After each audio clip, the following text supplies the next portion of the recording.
Hey, I'm going to be talking about how I would teach the one more than, two more than with dice activity.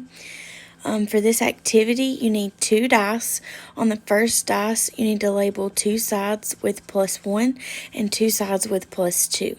This will represent 1 more and 2 more. Then you're going to label another die with values. So you could use 1, 2, 3, 4, 5, whatever values that you're teaching with. And then you're going to roll the dice, and whatever it lands on, so say you roll the number dice and it lands on 5, and then you roll the more than dice and it's +2. So then you're going to do 5 + 2. So then you'll have your class say 5 + 2 is 7, because that's what they got. In the place of the first die, you can also use a spinner, but I would use the dice. For children with disabilities, you can start with a die that just has +1, and then later on build on to the +2. It just depends on your students. I would start out by doing it as a whole class.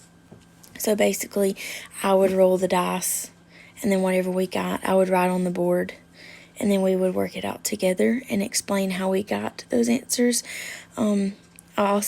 You could also use visuals and objects. So if we did the 5 and then the +2, I could pull out 5 Legos and that are red, and then add 2 Legos that are yellow, which will visually explain the 5 and 2 more.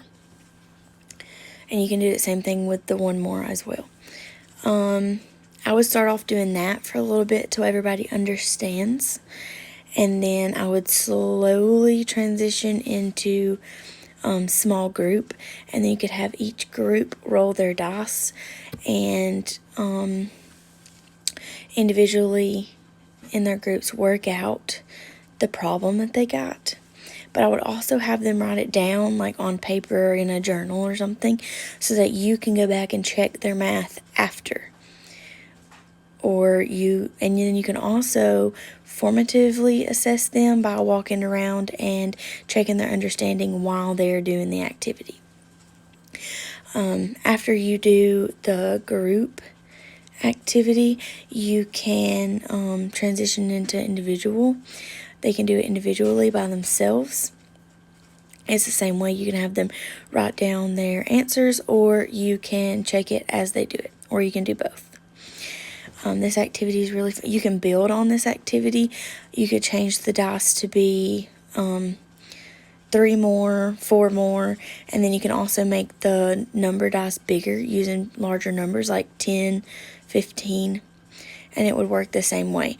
So you could really use this activity with any grade. It just depends on how you make your dice and the numbers that you use.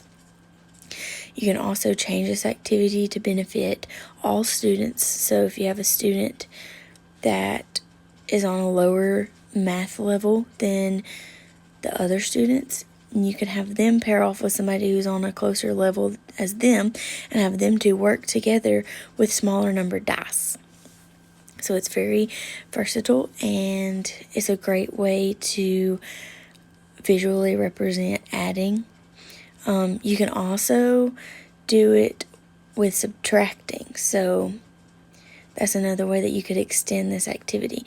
So you could do 1 less, 2 less. So if they rolled a 5, then you could do, and then they had 2 less, then you would do 5 minus 2 is 3. So you could do it both ways.